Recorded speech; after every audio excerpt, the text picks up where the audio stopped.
আজকে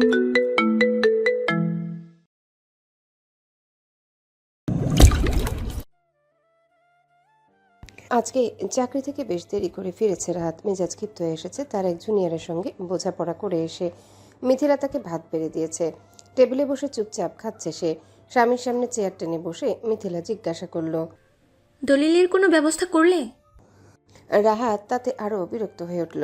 ঠাস করে পানির গ্লাস টেবিলে রেখে বলল, আমাকে কি রোবট মনে হয় তোমার? দুদণ্ড শান্তি দিতে পারো না? শান্তি? আমি তোমাকে শান্তি দিই না? নাকি তোমার আদরের আপু? পাল্টা তেতে উঠল মিথিলাও। আপু ডাকতেও তো লজ্জা হচ্ছে। কেমন বেশরম হলে ওভাবে সম্পত্তির ভাগ চাইতে পারে? লোভী একটা। তুমি বেশরম না? হাত পেতে নাওনি আপুর আগের বিয়ের দেনমোহরের টাকা? ওই টাকাতেই আমাদের আজকের বড় চাকরি জুটেছে। আর তুমি এই বাড়িতে আয়েশ করে থাকতে পারছো, ভুলে যেও না। রাহাত খেকিয়ে উঠল, চুপ বনে গেল। কথাটা মিথ্যা নয়। ইরামের অরণ্যর সঙ্গে বিয়ে হওয়ার সময় যে উপঢৌকন এবং দেনমোহর পেয়েছিল তার সবটাই সে নিজের ভাইদের ভাগ করে দিয়েছে। রাহাত অনেকদিন ধরে বেশ বড় একটা পদে চাকরির জন্য দৌড়াদৌড়ি করছিল। আগের ছোট চাকরিতে সংসার চলছিল না, কিন্তু এই দেশে অর্থ না ঢাললে বুঝি কিছুই হতে চায় না। ইরাম সেই ব্যবস্থা করেই দিয়ে গিয়েছে। ইহানের ভাগ আজও ব্যাংকে জমা। মিথিলা কেন যেন স্বামীর কথার বিরুদ্ধে আর কিছু বলতে পারল না। দাঁত চেপে হজম করল বিষয়টা। এমন সময় সদর দরজায় জোরালো কড়া নাড়ার আওয়াজ। রাহাত এবং মিথিলা উভয় খানিক থমকালো। এমন জোরে জোরে ধাক্কাচ্ছে যেন দরজা ভেঙে ঢুকে যাবে কোনো হিংস্র প্রাণী। রাহাত ভ্রু কুচকে ফেলল। কোনো কুলাঙ্গার এসেছে দেখো, দরজা খুলে একটা রামধামক দেবে। মিথিলা উঠে গেল। হেঁটে গিয়ে সে কোনো মতে দরজা খুলেছে কি খোলেনি। তাকে ঠেলে বিদ্যুৎ গতিতে ভেতরে ঢুকে গেল কিছু একটা। মনে হলো বুঝি কোনো শিকারী প্রাণী হুট করে ঝাঁপিয়ে পড়েছে। ভোরকে গিয়ে ঘুরে তাকালো সে। অবশেষে দেখতে পেল অপ্রত্যাশিত অস্তিত্বটিকে। সাইবান আলাদিন, রাহাতের খালাতো ভাই। স্লিভলেস একটা সাদা রঙের ঢোলা টি শার্ট গায়ের সঙ্গে ডার্ক জিন্স, চোখে মুখে আধার। মিথিলা বিয়ের পর থেকে কোনোদিনও এই ছেলেকে মুন্সিবাড়ির চৌকাঠ পেরোতে দেখেনি। আজ সোজা বাড়ির ভেতরে উপস্থিত বিধায় হতবাক সে। রাহাত অবধি ভাত ছেড়ে উঠে দাঁড়িয়ে পড়েছে, বিস্ফোরিত চোখে চেয়ে আছে সাইবানের দিকে। স্বামী স্ত্রীর কেউই কথা বলতে পারল না প্রচণ্ড বিস্ময়ের কারণে। সাইবান রাহাতের দিকে এগিয়ে গেল ধীরে ধীরে। স্লিভলেস টি শার্টের কারণে তার বাহুর পেশিগুলো কিভাবে ফুলে ফেপে উঠছে স্পষ্ট দেখা গেল। ভ্রু তুলল সে। পিয়ার্সিং চিকচিক করে উঠল মৃদু আলোয়। রাহাত মুখোমুখি দেখল সাইবানের চোখের ভেতর ভাসতে থাকা কালিগোলা অন্ধকার, ঠোঁটের ল্যাপটানো রক্তবিন্দুর হাহাকার। অসম্ভব অশরীরী একটা কণ্ঠ ভেসে এলো রাহাতের কানে। জঙ্গলে ঠিকানা? রাহাত এবং মিথিলা উভয়ের শির দ্বারা বেয়ে শীতল তরঙ্গ খেলে গেল। বুঝি ভৌতিক একটা ব্যাপার আছে ছেলেটার মাঝে। মিথিলা অজান্তেই স্বামীর কাছে গিয়ে গা ঘেঁষে দাঁড়ালো। রাহাত বেগ পোয়াচ্ছে এমন অনাকাঙ্ক্ষিত মেহমানকে মোকাবেলা করতে। যে সাইবানকে সে সর্বদা চিনে এসেছে সেই সাইবানের সঙ্গে এই অশরীরীর কোনো মিল নেই। জঙ্গল? কোন জঙ্গল? কিসের জঙ্গল? রাহাতের প্রশ্নে মাথা কাত করল সাইবান। বিনোদনের লেশ মাত্র নেই তার চেহারায়। সদা প্রফুল্লতা গায়েব হয়েছে কোথাও। জঙ্গল মোড়া ওরফে অর্ণ মির্জা, আপনার প্রিয় দুলো ভাই, ঠিকানা দিন। কোন গুয়ে থাকে জানোয়ারটা? কেঁপে উঠল রাহাত। মিথিলার সঙ্গে দৃষ্টি বিনিময় করল, তারপর বলে উঠল, ওনার ঠিকানা দিয়ে তুই কি করবি? খেয়ে দেওয়ার কাজ নেই তোর পাস্ট কেটে? চুপ! মুখ থেকে শুধু ঠিকানাটা বেরোবে, অন্য কোনো কথা না। ঠিকানা বাদে অন্য কিছু বেরোলে আর কোনদের মুখ খোলার অবস্থা থাকবে না। মিথিলা স্বামীর বাহু আঁকড়ে ধরে চেঁচিয়ে বলল, রাত বিরাতে বাড়িতে ঢুকে এ কেমন মাস্তানগিরি? পুলিশে ফোন করব কিন্তু, তখন সম্মান নিয়ে টানাটানি লেগে যাবে। সাইবান এমন এক দৃষ্টিতে মিথিলার দিকে তাকালো যে রমণীর শরীর বরফখণ্ডে পরিণত হলো। ওই চোখের তীব্র চাহনি সহ্য হলো না তার। দৃষ্টি সরিয়ে ফেলতেই কানে এলো অশুভ বাক্যটি, নারী পুরুষের সম অধিকারে বিশ্বাসী আমি। আপনার স্বামীর মতন গায়ে পড়ার সুশীল না। থাপ্পড়ের কাজগুলো উল্টা করে থাপ্পড় লাগিয়ে দেব। নারী জেন্টারের মা বাবা দেখব না। সাবধান থাক। কি হয়েছে তোর? সমস্যাটা কি আগে বল। এভাবে গুন্ডাদের মতো আচরণ করছিস কেন? রাহাত জিজ্ঞাসা করতে ক্ষিপ্র গতিতে এক হাত বাড়িয়ে খালাতো ভাইয়ের কলার চেপে সোজা টেবিলের উপর আছড়ে ফেলল সাইবান। মিথিলা মাথা চেপে ধরে আতঙ্কে ছিটকে সরে গেল। চিৎকার তার গলায় আটকে রইল। সাইবান রাহাতের গলা চেপে ঠেসে ধরল শক্ত কাঠের টেবিলের উপর। ভাতের থালা বাটি সব ঝনঝন করে আছড়ে পড়ল মেঝেতে। ব্যথায় গুঙিয়ে উঠল রাহাত। খামচি দিয়ে সাইবানের হাত ছাড়াতে চাইলেও কোনো লাভ হলো না। একটা মেরুদণ্ডহীন বাচ্চা যখন বোনকে বাঁচানোর বদলে উল্টো নরপশুদের বহজ হিসেবে ঠেলে দেয় শুধু নিজের পেট পকেটের চিন্তা করে। তখন তাকে ধোলাই করতে গুন্ডার দরকার হয় না। তোর মতন ভাই থাকতে একটা ছাগলও ভালো। শালা সুশীল, ভিতর ডিম। অরণ্য মির্জা ঠিকানা তোমাকে আমি দেব। গম্ভীর কণ্ঠস্বরটি কানে যেতে সাইবান থামল। ঝট করে মুখ ঘুরিয়ে তাকালো। সিঁড়ির গোড়ায় দাঁড়িয়ে আছে ইহান। বুকে দুবাহু বেঁধে রেখেছে, ভ্রুকুচকে ধারালো দৃষ্টিতে তাকিয়ে আছে। রাহাতকে ঝটকা দিয়ে ছেড়ে সরে গেল সে। মিথিলা দৌড়ে গেল স্বামীর কাছে তৎক্ষণাৎ। সাইবান পাত্তাও দিল না আর কোনো দিকে, সোজা ইহানের সামনে গিয়ে দাঁড়ালো। কোথায় থাকে? চলো দেখিয়ে দিচ্ছি। ইহান নিজের প্যান্টের পকেটে হাত ঢুকিয়ে সামনে সামনে হাঁটতে শুরু করলো। সাইবান খানিকটা বিস্মিত হলো। এই পোংটা, দেখে দিচ্ছে মানে কি? মুখ নেই তোর? বোমা নাকি? ইহান থামলো। ঠিক সাইবানের মতো করে দু চোখে ধোঁয়াশা ঘেরা দৃষ্টি নিয়ে ফিরে তাকালো কিশোর ছেলেটি। সাইবান ভ্রু তুলল। এই ছেলের ভাব তার ভালো লাগছে না। মনের আশঙ্কাটাই প্রমাণ হলো। ইহান বলল, অরণ্য মির্জা বাড়িতে আমিও যাব। বহু পুরাতন হিসাব নিকাশ বাকি আছে আমার। সাইবান কিছুক্ষণ স্তম্ভিত হয়ে দাঁড়িয়ে রইল। তবে এই মুহূর্তে এসে তার কারো সঙ্গে আর কোনো প্রকার তর্কে যেতে ইচ্ছে হচ্ছে না। এগিয়ে এসে হাত বাড়িয়ে হুট করে টেবিলে বিছানো সাদা টেবিল ক্লথটা ধরে টান দিল। যাও বা বাসনকুসন টেবিলের উপর অবশিষ্ট ছিল তাও মহা হট্টগোল করে ছড়িয়ে পড়ল মেঝেতে। আটকে উঠল মিথিলা আর রাহাত। তবে সাইবানকে রোখার দুঃসাহস আজ নেই কারণ। সাদা কাপড়টা হাতে নিয়ে হনহন করে এগোলো সাইবান বাড়ির বাইরে। তার অনুসরণে বেরিয়ে যাওয়ার আগে বারান্দায় রেখে দেওয়া নিজের ক্রিকেট ব্যাটটা কাঁধে তুলে নিল ইহান। নিষ্পলক তাকিয়ে থাকতে পারল শুধু মিথিলা রাহাত দম্পতি। এছাড়া আর কিছুই করার রইল না তাদের। আলিশান দুইতলা একটা বাড়ির সামনে এসে থামল সাইবানের গাড়ি। বাড়ির কোনো নাম নেই, শুধু রূপালী রঙের গেট দেওয়া। ভেতরে কোথাও কোনো লোক নেই বললেই চলে। শুধু গেটের কাছে একজন দারোয়ান টুলে বসে বসে ঝিমুচ্ছে। বেশি রাত হয়নি, এরপরও চারিপাশে কেমন শুনশান নীরব। আবাসিক এলাকা বলেই বোধ হয়। উপরন্তু অভিজাতদের বাস, ভাবসাব একটু তো থাকবেই। সাইবান গাড়ি দরজা খুলে গাড়ি থেকে নামলো। একটা সাদা কাপড় জড়ানো তার মুখে, আলগোছে জ্বলছে কাঁধের চারিপাশে। দূর থেকে হঠাৎ দেখলে যে কেউই ভূত ভেবে ভয় পাওয়ার সম্ভাবনা আছে। অথচ পরোয়া নেই তার। প্যাসেঞ্জার সিট থেকে বাইরে পা রাখলো ইহানো। ছেলেটার মাথায় মোটরসাইকেলের একটা হেলমেট, সেটার কারণে তার চেহারা দেখা যাচ্ছে না। হাতে ভারী সিজন ক্রিকেট ব্যাট, পুরো দস্তুর তৈরি সে 4 ছক্কা হাঁকাতে। সাইবান আর চোখে সঙ্গীর দিকে তাকালো। 2 আঙ্গুলে কিছু একটা ইশারা করলো। অতঃপর নিজে এগুলো সামনে দারোয়ানের দিকে। পদশব্দ শুনে ঝিমানো বাদ দিয়ে দারোয়ান মুখ তুলে তাকিয়ে দেখলো যেন এক অশরীরীকে। হেলে দুলে এগিয়ে আসছে, মুখে পেঁচানো কাফনের মতন সাদা কাপড়, তাতে আবার লালচে ছোপ ছোপ দাগ। মধ্যবয়স্ক দারোয়ান নিজের হাতের লাঠিটা তুলে ধরেছে কি ধরেনি, সাইবানের হাতে জোরালো এক ঘায়ে উল্টে পড়ে গেল নিচে। সেই যে পড়ল আর উঠল না, অজ্ঞান হয়ে গেছে। সাইবান তার ছিল্লের হাসি হাসলো আপন মনে। গেট খুলে বিদ্যর্পে এগিয়ে গেল। বিশাল সদর দরজার সামনে মৃদু হলদেটে আলোর বাল্ব জ্বলছে। তার নিচে দাঁড়িয়ে কলিং বেল চাপলো সাইবান। একটানা কয়েকবার ভেতর থেকে হুটোপুটির আওয়াজ এলো। তারপরই দরজাটা হাট করে খুলে গেল। মুখ বাড়ালো এক মধ্যবয়স্ক লোক, পরনে লুঙ্গি আর হাফাতা শার্ট। সাইবানকে দেখেই সে ভড়কে গেল, কিন্তু এদিক সেদিক করার সুযোগ অবধি পেল না। বিদ্যুৎ গতিতে এগুলো সাইবানের হাত চেপে ধরল লোকটার গলা। একটাই প্রশ্ন করলো, জঙ্গল কোথায়? লোকটা সাইবানের শক্তির সঙ্গে পারল না। এমন দুর্ধর্ষ এক অবয়ব, যেন কাফনে মোড়ানো। হাতের জোরালো বাঁধন আর গভীরতর কণ্ঠস্বর লোকটাকে হিতাহিত জ্ঞানশূন্য করে ফেলল বুঝি। কোনো মতে বলতে পারল সে। কে স্যার?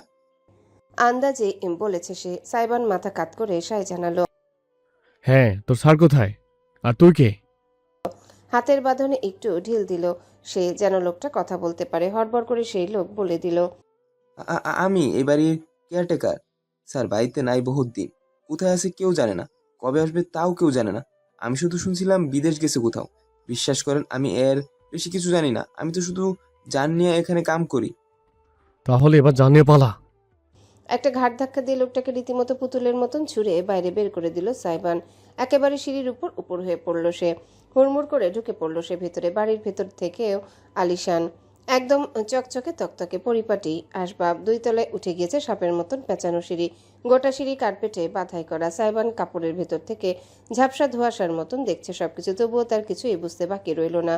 এই বাড়ি ওই সিঁড়ি দেখার সাথে সাথে বুঝি তার মাথায় যেটুকু তার জায়গা মতো ছিল সেটাও চটাস করে ছিঁড়ে গেল। এই বাড়িতেই তার অর্ধাঙ্গিনী নিজের জীবনের রোমহর্ষক 2 বছর কাটিয়েছে। সহ্য হলো না সাইবানের।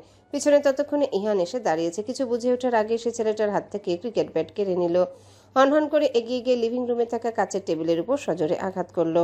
ঝরঝর করে ভেঙে গেল টেবিলটা। রীতিমতো পাগল প্রায় হয়ে গেল সাইবান। বাঁধনহারা ঝড়, আশেপাশে যা কিছু তার চোখে পড়লো সবকিছুর উপরে ভাঙচুর চালালো। শোপিস, দেয়ালে সাজিয়ে রাখা পেন্টিং, সিঁড়ির রেলিংয়ে গিয়ে এমনভাবে ব্যাট দিয়ে আঘাত করলো যে ব্যাট অর্ধেক ভেঙে গেল। তবুও থামলো না সে। ইহান তাকে আটকালো না। দাঁড়িয়ে দাঁড়িয়ে ধ্বংসলীলা দেখলো প্রাণ ভরে। ভাঙচুরের শব্দে চারিপাশ যেন সাক্ষাৎ নরকে পরিণত হলো কিছুক্ষণের মাঝে। কেয়ারটেকার লোকটা পালিয়ে যায়নি। অজ্ঞান হয়ে যাওয়া দারোয়ানটা কোনোভাবে জ্ঞান ফিরে পেয়েছে। দুজনেই ছুটে এসেছে ভেতরে। সাইবানের দিকে দৌড় লাগাতে গেল তারা, কিন্তু ইহান মাঝখানে দাঁড়িয়ে পড়ল। শরীর ভর্তি কলিজা তাদের মনে হয়। আয় গুনে দেখি কয়টা আছে।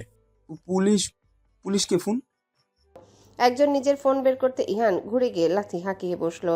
ফোনটা ছিটকে পড়ে টুকরো টুকরো হয়ে গেল। একটা কিশোর ছেলের অতি দ্রুত গতির সঙ্গে অসচেতন লোক দুটোকে হঠাৎ করেই পেরে উঠল না।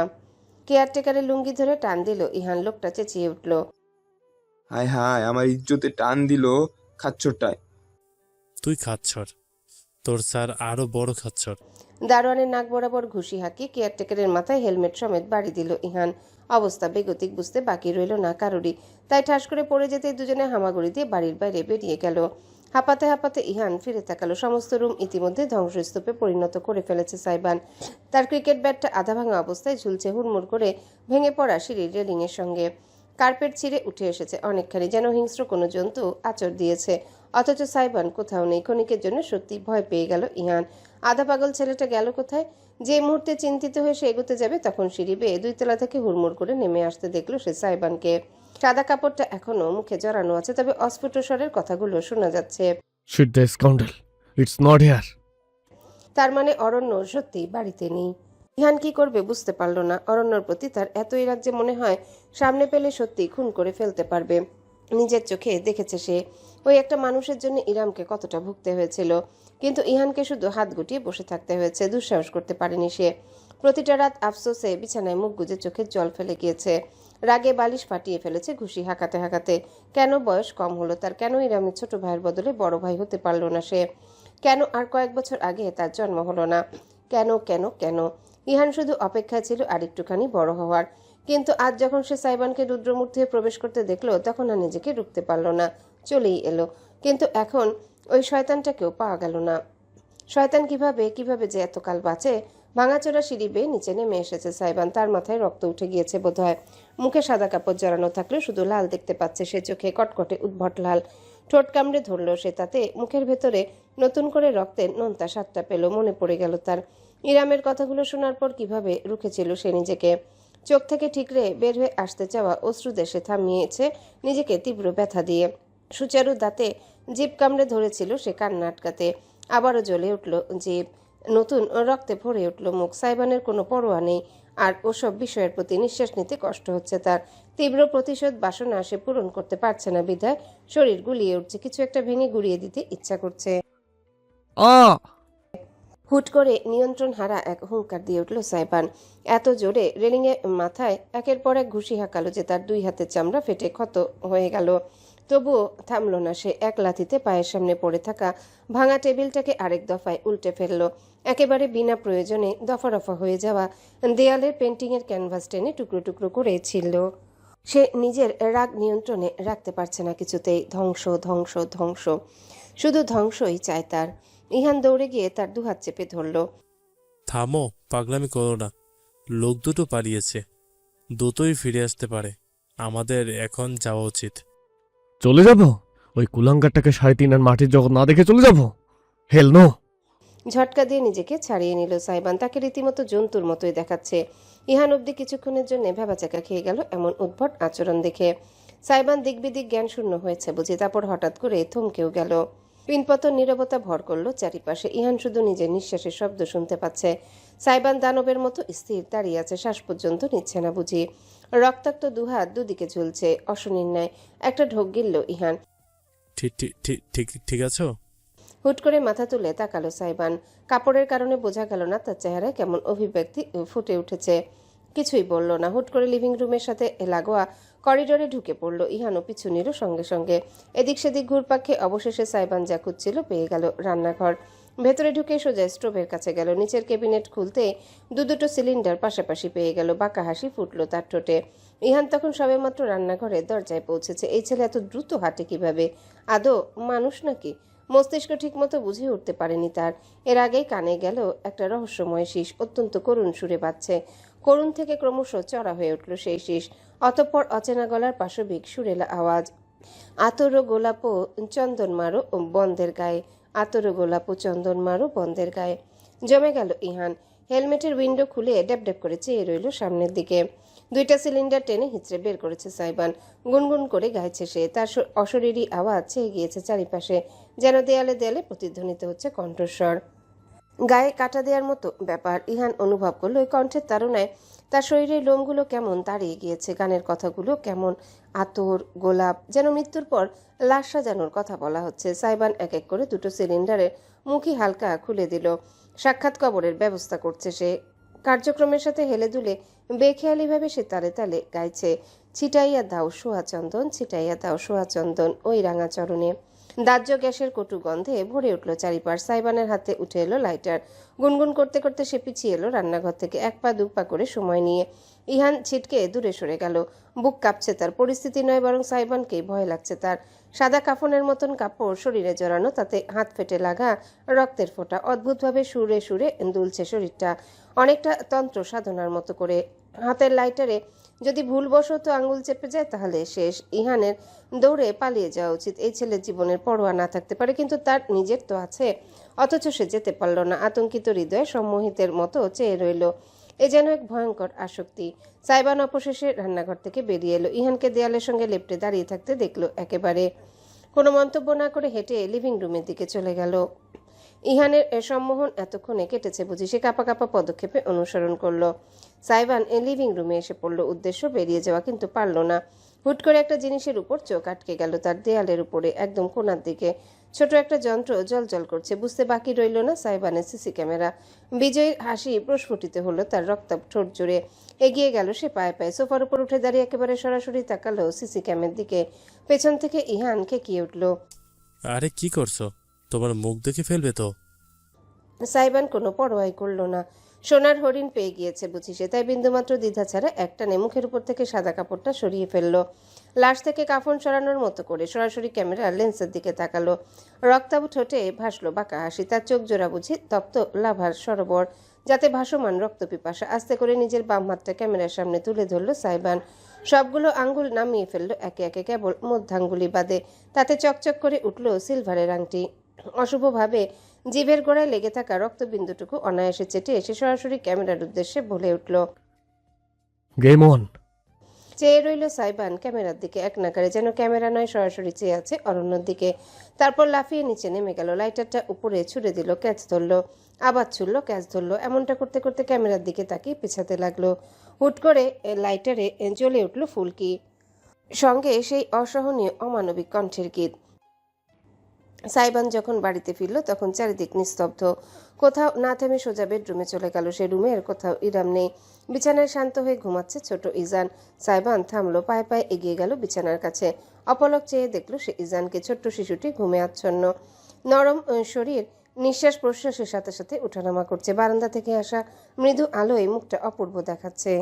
সাইবান বলতে পারবে না বুকের ভেতর কেমন অনুভূতি হলো তার। বিছানার একপাশে আস্তে করে বসলো সে। একটা হাত বাড়িয়ে দিল ইজানকে ছোঁয়ার উদ্দেশ্যে, কিন্তু হাতে জমা রক্তবিন্দু চোখে পড়ায় ভ্রু কুচকে গেল তার। মাথা নাড়ল সে। উঠে গিয়ে বাথরুম থেকে 2 হাত ঘষে ঘষে জমাট বাঁধা দাগ উঠিয়ে ধুয়ে নিল। তোয়ালেতে মুছে পুনরায় ফিরে এলো সে ইজানের কাছে। এবার সাহস করে একটা হাত বাড়িয়ে দিল। নমনীয় শরীরটা হাতের তালুর মাঝে আলতোভাবে তুলে নিয়ে বুকে ঠেকালো। ওভাবেই বসে রইল কিছুক্ষণ। ইজান ঘুমের ঘরে ছোট্ট দুখানা হাত ছড়িয়ে সাইবানের বুক আঁকড়ে ধরল। নাজুক সত্তাটির হৃৎপিণ্ড যেন একই ছন্দে স্পন্দিত হচ্ছে তার সাথে। চোখ বুজে অনুভব করলো সাইবান। ভেতরে জ্বালাময়ী ক্রোধ ধীরে ধীরে অনেকখানি শান্ত হয়ে এলো তার। যেন তপ্ত মরুভূমির বুকে হুট করে এক নদী পানি ঢেলে দেওয়া হয়েছে। অবশেষে চোখ খুলল সাইবান।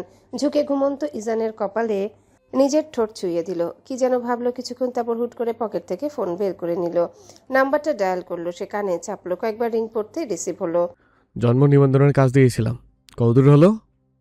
ওপাশ থেকে কিছু বলা হলো। সাইবানের ভ্রুর মাঝে গাঢ় ভাঁজ পড়ল। ফোন চেপে ধরে সে বলল, শাহরান আলাদিন ইজান, মায়ের নাম ইরাম কিবরিয়া, বাপের নাম সাইবান আলাদিন। একটাও যদি বানানে ভুল হয়েছে তো নিবন্ধন অফিসে গিয়ে কম্পিউটার টিপে ভেঙে আসবো, মনে থাকে যেন। এই বাড়িতে ছোট একটা বাগান আছে। কমলা, লেবু, মরিচ, ঢেঁড়স ইত্যাদি সবজির ছোট ছোট গাছগুলো সুন্দর বেড়াতে একপাশে পোতা হয়েছে, অপর দিকটা ফুলের জন্য বরাদ্দ। তার মধ্যে আছে গোলাপ, নয়নতারা, ঔষধি গাছের মধ্যে তুলসী, অ্যালোভেরা ইত্যাদি রয়েছে। এখানে এসে বসলেই কেমন যেন শান্তি শান্তি লাগে। ইট পাথরের শহরে এক টুকরো প্রকৃতির কোল যেন। তাই ইরাম আজ এখানে এসে বসেছে। একটা কাঠের দোলনা আছে। পরিবারের মানুষগুলো সুযোগ পেলে এখানে এসে বসে। সারিকা, সামিয়া প্রায় ছুটির দিনে এখানে নিজে থেকেই কাজ করে। সুগন্ধার সঙ্গে ইরাম নিজেও এসেছে বেশ কয়েকবার গাছগুলোতে পানি দেওয়ার জন্যে। রান্নার জন্য সবজি সংগ্রহ করেছে। ইরাম বসেছে দোলনার উপর। ইজানকে মাত্রই ঘুম পাড়িয়েছে, তাই ছেলের উঠে পড়ার তাড়া নেই। আজ তার একটু শান্তি দরকার। রাতের প্রকৃতি অনেকটাই প্রশান্ত। মৃদু মন্থর হাওয়া বইছে, ঠান্ডা একটা ঝাপটা খেলিয়ে দিচ্ছে শরীরে। ইরামের গায়ের ওড়নাটা দারুণভাবে উঠছে সেই বাতাসে। খোলা চুলগুলো দোল খাচ্ছে তালে তালে। দোলনার দুলুনির সঙ্গে জগৎটা ঘুরপাক খাচ্ছে। ইরাম কাঠের হেলানে মাথা ঠেকিয়ে নিষ্পলক চেয়ে আছে আকাশের দিকে। আকাশে আজ কোনো মেঘ নেই, এক ফালি চাঁদ। সেই চাঁদের পাশে জ্বলজ্বল করা তারারা। ইরাম চেয়ে রইল। আজকাল মানুষ বাঁচে কত বছর, অর্ধেক জীবনটাই পেরিয়ে গিয়েছে তার। অথচ জীবনের মাঝামাঝি এই সময়টাই এসেও সে বুঝতে পারল না আদৌ এই জীবন সফল নাকি ব্যর্থ। ইরামের জীবন সেই 17 বছর পর্যন্তই সীমাবদ্ধ। সেই সময়টাই ছিল না কোনো বাধা, মুক্ত পাখির মতন স্বাধীনভাবে উড়েছে সে। তাড়া করেছে নিজের স্বপ্নদের। আচ্ছা, যদি ইরামের বাবা মারা না যেতেন তবে কি আজ তার জীবনটা অন্যরকম হতে পারত? হ্যাঁ, পারত। বাবাদের কাছে মেয়েরা রাজকন্যা। বাবার মুখটা আজ ভীষণ মনে পড়ছে তার। আজও কি স্পষ্ট। বাবা থাকলে কি রাহাত ইহানকে ভালোভাবে মানুষ করা যেত? বাবা থাকলে কি অরণ্যর সাথে কোনোদিনও তার বিয়ে হতো? বাবা থাকলে কি ইরামকে এত কিছু সহ্য করতে দিত কোনোদিনও? ইরাম ঠোঁটে ঠোঁট চেপে ফেলল। অশ্রু ফোঁটা চিকচিক করলো তার চোখ জোড়ায়। অভিমান ভর করলো এক সময়কার বাবার রাজকন্যার অভিব্যক্তিতে। আকাশে তারার পানে চেয়ে সে অভিযোগ দায়ের করলো। তুমি কেন চলে গেলে বাবা? কেন আমায় নিয়ে গেলে না তুমি? তোমার বুলবুলি যে কষ্ট হয় এই পৃথিবীতে, আর কিছুকাল হাতটা ধরে জীবনযাপনে এগিয়ে এগিয়ে দেওয়া যেত না? নীরব অশ্রু গড়ালো ইরামের দুই গাল বেয়ে। মুছল না সে। বাতাসের ঝাপটায় মুখ শীতল হয়ে উঠল, অথচ পরোয়া করল না। দুলতে লাগলো সে নীরবে। আচ্ছা, সে কি পারলে জীবনটাকে অন্যরকম করে সাজাতে চাইবে? যদি প্রার্থনা কবুল হতো তবে কি এত সংগ্রাম, এত লড়াই, এত যন্ত্রণা সে এড়িয়ে যেত? ইরাম মহা বিস্ময় নিয়ে আবিষ্কার করলো জীবন তাকে দ্বিতীয় সুযোগ দিলেও হয়তোবা সে পুনরায় একই যাত্রায় সামিল হতো, কারণ ওই ছোট্ট নিষ্পাপ অস্তিত্বটি। ইরামের জীবন যদি অন্যরকম হতো তাহলে ইজান কোনোদিনও তার কোলে আসতো না, অথচ ছেলেকে ছাড়া তো একদণ্ড চলবে না তার। কান্নার মাঝেও ঠোঁটে মলিন হাসি ফুটল তার। ওই একই তারাদের পাশে জলজল করতে থাকা একফালি চাঁদের দিকে চেয়ে সে ওই ছোট্ট মুখখানি মনে করলো। বিড়বিড় করে বলল, যদি দ্বিতীয় জন্ম বলে কিছু থাকতো তবে আমি আবারও বিনা দ্বিধায় দ্বিতীয়বার সেই কাঁটায় ভরা চোরাবালিতে ঝাঁপ দিতাম, যা তোমায় আমার কোলে এনে দিয়েছে। ইরাম কতক্ষণ নিজের চিন্তায় ডুবেছিল হিসাব নেই। তার বিশ্রাম ভাঙল মৃদু পদশব্দে। নড়ল না ইরাম, শুধু মাথা হালকা কাত করে তাকালো পাশে। বাগানের ভেতর ঢুকেছে এক ছায়ামূর্তি। প্রথমটায় স্পষ্ট দেখা গেল না। বাগানের বাতির নাগালে আসার পরে পরিষ্কার হলো দৃশ্যটা। মাথা নিচু করে দাঁড়িয়ে আছে সাইবান। পরনে একটা ঢোলা ফতুয়া খয়েরি রঙের, বোতামগুলো সব খোলা। বুকের মাঝ অব্দি দৃশ্যমান, তাতে সঙ্গে একটা ঢোলা কালো ট্রাউজার। মাথা তুলছে না সে, নিজের পায়ের দিকে তাকিয়ে এগোচ্ছে। ইরাম অবাক হয়ে খেয়াল করলো সাইবানের এক হাতে ঝুলছে একটা সরু লাঠি, লম্বা চিকন বেতের মতন। ছোটবেলায় পড়া না পারলে স্যার ম্যাডামরা এমন বেতের বাড়ি দেবেন বলে ভয় দেখাতেন। ইরাম কত খেয়েছে, পড়ালেখার জন্য অবশ্য নয়, দুষ্টুমি আর হয়তো হাসাহাসির জন্যে। একবার তো একজনের মজার কারণে পুরো দলকে সাজা পেতে হয়েছিল। কায়সানও ছিল সেখানে। নির্লজ্জের মতো বেতের বাড়ি খেতে খেতে ভ্যাক ভ্যাক করে হাসছিল তারা সবাই। সে যাক, সাইবান হঠাৎ করে বেত নিয়ে হাজির হয়েছে কেন? পেলই বা কোথায়? এতক্ষণ ছিলই বা কোথায়? বেশ কয়েক ঘন্টা আগেই তো সে বাড়ি থেকে বেরিয়ে গিয়েছিল। ইরাম ভেবেছিল মাথা ঠান্ডা করতে হয়তো অনুরাগের কাছে গিয়েছে বা এমন কিছু। ইরামের সকল জল্পনা কল্পনাকে অতিক্রম করে সাইবান দোলনার কাছে এসে থামলো। মাথা তুলে তাকালো না, বরং হাঁটু গেড়ে ইরামের পায়ের কাছে মাটিতে বসে পড়ল। মাথাটা তখনও ঝুলে আছে নিচের দিকে, বিধায় ইরাম ছেলেটার অভিব্যক্তি দেখতে পারছে না।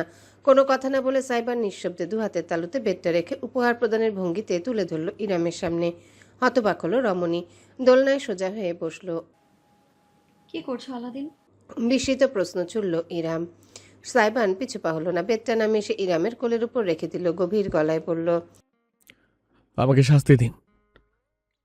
শাস্তি? কিসের জন্য? ইরামের উরুর উপর ছড়িয়ে থাকা ওড়নার কাপড় নিজের মুঠোয় পাকিয়ে ফেলল সাইবান। এত শক্তিতে যে তার আঙ্গুলগুলো ফ্যাকাশে হয়ে উঠল। তখনই খেয়াল করল ইরাম। সাইবানের আঙ্গুলের নিচের দিকে ছোট ছোট কাটা ছেঁড়া ক্ষতচিহ্ন। সাইবান এগিয়ে এসে ইরামের হাঁটুতে নিজের কপাল ঠেকালো। কাপা কাপা কণ্ঠে ফিসফিস করে বলল, আমি নিজের দেখে নিজে তাকাতে পারছি না। এক একটা কথা, এক একটা আঘাত, এক একটা অভিযোগ বিশ্বের মতো লাগছে। আপনি অবুঝ নন, আমি অবুঝ। আপনি স্বার্থপর কি স্বার্থপর না তাতে আমার কিচ্ছু যায় আসে না। আপনার সব কিছুতে আমার কবল। আপনি আর আপনার ছেলে আমার টাকা পয়সা লুটিয়ে নিচ্ছেন না, অথচ আমি সেই কোটাটা আপনাকে দিয়ে দিলাম। এই একই মুখে আমি আপনাকে আবার সব কিছু বিনা দ্বিধে খরচ করতে বলছিলাম। আপনি ঠিক যা যা বলছিলেন তাই হয়েছে। আমি সত্যি তেমনটা হয়ে গেছি যেমনটা আপনি ভবিষ্যৎবাণী করেছিলেন। আমি নিজেকে বদলাতে পারলাম না, কিন্তু বড়ই করে সেদিন বলেছিলাম মায়া বসে গেলে পুরুষ নাকি পুরাতন জামাকেও আগলে রাখে। অথচ আমি সুযোগ পেয়ে আপনাকে খাতায় ঠেলে দিলাম।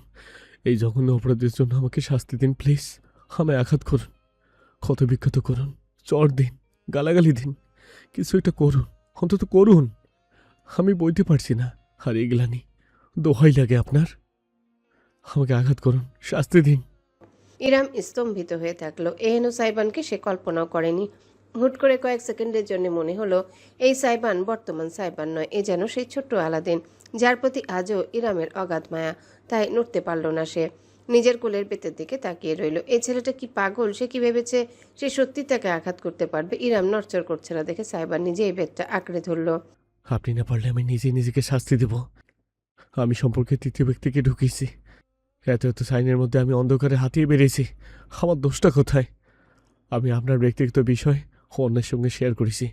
আপনার প্রাইভেসির প্রতি এক বিন্দু গুরুত্ব না দিয়ে আমি আমি আমি এক সেকেন্ডের জন্য হলেও আপনার সঙ্গে তিতিলিকে তুলনা করেছি।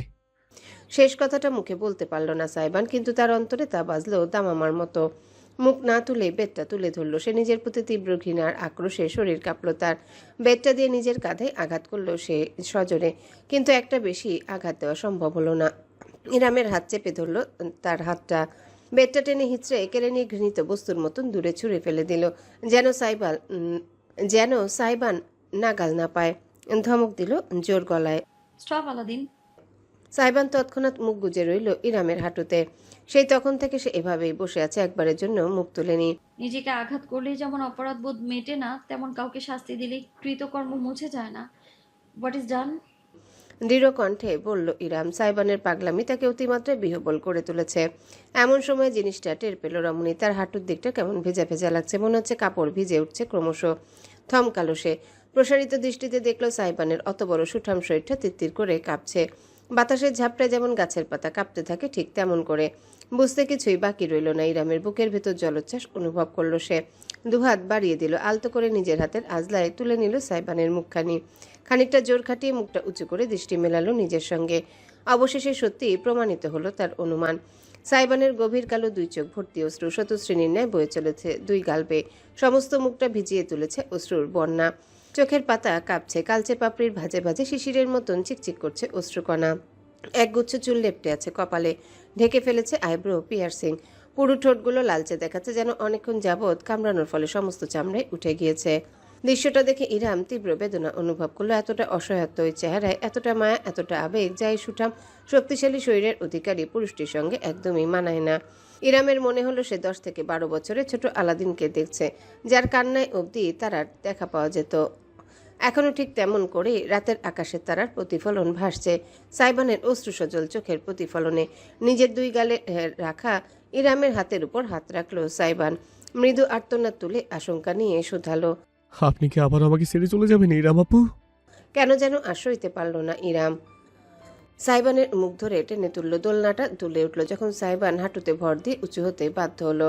দোলনায় বসা ইরাম আর মাটিতে হাঁটু রেখে টান টান হয়ে থাকা সাইবানের মুখ এখন সমান আছে, একে অপরের বিপরীতে নুয়ে নেই সে। ইরামের চোখ জোড়া ছলছল করে উঠল। তারপরই সে সাইবানের ঘাড়ে হাত রেখে নিজের অতীব কাছে টেনে নিল। ছেলেটার সঙ্গে তার বহুল শারীরিক পার্থক্য। হাঁটু গেড়ে বসে থাকার পরেও ফোলা বাহু, শক্তিশালী মাংসপেশি এবং ভারী শারীরিক গঠনের কারণে পাতলা ফিনফিনে ইরাম তার সামনে কিছুই না। তবুও রমণী এক শক্ত ভিত্তির মতন করেই তাকে কাছে টেনে নিল। চিকন দুই বাহু জড়িয়ে ফেলল সাইবানের শরীরে, সোজা আগলে নিল বুকের মাঝে। সাইবান প্রথমটায় বুঝলো না কি হচ্ছে, তার মস্তিষ্ক যেন কাজ করছে না, অথচ উষ্ণতাটুকু ঘিরে ধরার সঙ্গে সঙ্গে সে নিজেকে এলিয়ে দিল। ইরামের পাতলা শরীর নিজের পুরুষালী দুই বাহুর মাঝে বেঁধে ফেললো শক্তভাবে, মাথাটা রাখলো অর্ধাঙ্গিনীর কাঁধে। টপ টপ করে অশ্রু গড়ালো তার নিরাপদ এবং উষ্ণতম আশ্রয় মাঝে। ইরামের কাঁধের কাপড় ভিজে উঠতে লাগলো নতুনভাবে, অথচ কারোর কোনো পরোয়া নেই। বিলীন তারা একে অপরের আলিঙ্গনে। ইরামের কাঁধে মুখ গুজে ফুপিয়ে গেল Saiban. I am sorry, I am so sorry my precious. Am sorry to my Aladdin. সাইবানের পিঠে হাত বুলিয়ে দিল ইরাম। তার নিজের চোখ জোড়াও কেন যেন ভিজে উঠছে। অপর হাতটা স্বামীর মাথায় ঠেকিয়ে আলতোভাবে চুলে আঙ্গুল বুলিয়ে সে শান্ত করতে চাইল বাঁধ ভাঙা এক অশান্ত সত্তাকে। সাইবানের কানের কাছে মুখ নিয়ে সে বারবার ফিসফিস করে বলে গেল, আমারও বোঝা উচিত ছিল, ওইভাবে রেগে মেগে তোমার সাথে কথা বলা উচিত হয়নি আমার। ঠান্ডা মাথায় কথা বলে হয়তো তুমি বুঝতে পারতে, কিন্তু আমি নিজের মেজাজ ঠিক রাখতে পারিনি। ঠিক যেমনটা পারিনি আমার পুচুপু হসপিটালে ভর্তি হওয়ার পর। বিশ্বাস করো, ওকে হসপিটালের বিছানায় দেখে আমি না কিছুদিন নিজের মাতৃ অন্তরকে বোঝাতে পারিনি। তোমার মুখটা দেখলেই মনে হতো তুমিই আমার সন্তানের উপর বিপদ বয়ে এনেছো। তোমার আজে বাজে কাজের জন্য আমার বাচ্চা সংকটে পড়েছে। তাই সেদিন ওভাবে সবার সামনে দ্বিতীয় চিন্তা না করে চড় দিয়েছিলাম আমি। আর আজও তোমার কলার ধরে চিৎকার করেছি আমি। আম সরি। হুম, আমাকে ধরে আরো দুটো জল দেওয়ার দরকার ছিল আপনার। ইরামকে দ্বিগুণ শক্তিতে জড়িয়ে ধরল সাইবান, এতটাই দৃঢ় সেই বাঁধন যে রমণীর নিঃশ্বাস প্রশ্বাস নিতেও কষ্ট হয়ে গেল। কিন্তু সে সাইবানকে সরালো না, ধরতে দিল। ক্রমাগত হাত বুলিয়ে গেল সমস্ত অস্তিত্বে। সাইবান ফুপিয়ে বলল, আমাকে 4 দিন কলা ধরে ঝুলে থাকুন, দরকার হয় কান ধরে উঠবোস করান, উঠতে বসতে গালাগালি করুন, সবার সামনে নাকমলা দিন, অপমান করুন, তবু আমাকে ছেড়ে যাবেন না প্লিজ। সাইবান আজ অত্যন্ত আবেগে কথা বলছে। ইরাম তাই বুঝতে পারল না সে দীর্ঘ বাস্তবতা ভেবে বলছে নাকি স্রেফ অপরাধ বোধ থেকে। বেশি ভাবার চিন্তাও করলো না সে। এমন মুহূর্তগুলো ভীষণ সেন্সিটিভ আর অরক্ষিত হয়। তাই সাইবানের মাথায় হাত বুলিয়ে সে মাথা কাত করে আলতোভাবে ভেজা গালে ছুঁয়ে দিল নিজের ঠোঁট। আন্দাজ করে নিল এখানে সেই দিন হাসপাতালে চর মেরেছিল হয়তো বা। সাইবান শিওরে উঠল, জমে গেল সম্পূর্ণ। তার ত্বকে ঠোঁট ছুঁয়ে রেখে ইরাম নরম গলায় বলল, আমি এখানেই আছি আলাদিন, কোথাও যাচ্ছি না। কিছুক্ষণ নিঃশব্দে ওভাবে সাইবানকে জড়িয়ে ধরে বসে রইল ইরাম। দোলনা দুলল খুবই আস্তে, তবুও সাইবান নিজের আলিঙ্গন থেকে তাকে মুক্ত করলো না। কিছুক্ষণ সময় পর ইরাম নিজে থেকে নিজেকে একটুখানি ছাড়িয়ে নিজের ওড়না তুলে ধরল। সাইবানের ঘাড়ে আলতোভাবে হাত রেখে ওড়নার প্রান্ত দিয়ে ভেজা মুখটা মুছিয়ে দিল ইরাম। চোখ বুজে ফেলল সাইবান, নিঃশব্দে অনুভব করলো শুধু। ইরাম মুগ্ধ নয়নে দেখলো কেমন বাচ্চার মতো দেখাচ্ছে তাকে। চোখের পাতা অতি যত্নে মুছে নিয়ে অবশেষে ইরাম বলল, এবার ভ্রুকুচকে চোখ খুলল সাইবান। এমন অবস্থায় প্রতিবাদ করতে ভুলল না। জেনজি। ওই হলো, জেনজি গেঞ্জি একই জিনিস। ইরামের মোলায়েম হাসি দিকে এক নাগাড়ে চেয়ে রইল সাইবান। তার চোখ জোড়া কান্নার কারণে হালকা লাল হয়ে উঠেছে, ঠোঁট জোড়া ফুলিয়ে সে হঠাৎ বলে বসলো, আপনি আমার এক গেলে দুটো দিলেন না কেন? ইরামের হাসি উবে গেল। ফ্যাল করে তাকিয়ে রইল সে সাইবানের দিকে। উজ্জ্বল শ্যামলা গালে লালিমার পরত পড়ল। ছেলেটা কি রাগ করলো, অথচ তাকে সম্পূর্ণ আহাম্মক প্রমাণ করে সাইবান মুখ ঘুরে নিজের আরেকটা গাল দেখিয়ে বলল, আর এক গেলেও দিন, নাহলে বিয়ে হবে না আমার। ভ্রু কপালে উঠে গেল ইরামের। বিয়ে হয় না শুনেছি, চুমু কবে থেকে? তাছাড়া তুমি অলরেডি বিবাহিত। তো কি হয়েছে? আমি কেন রিস্ক নিতে পারবো না? আমার একটা লাগবে, নাহলে যেটা দিয়েছেন সেটা ফেরত নিন। মহা বিপাকে পড়ে গেল ইরাম। চুমু আবার কিভাবে ফেরত নেওয়া যায়?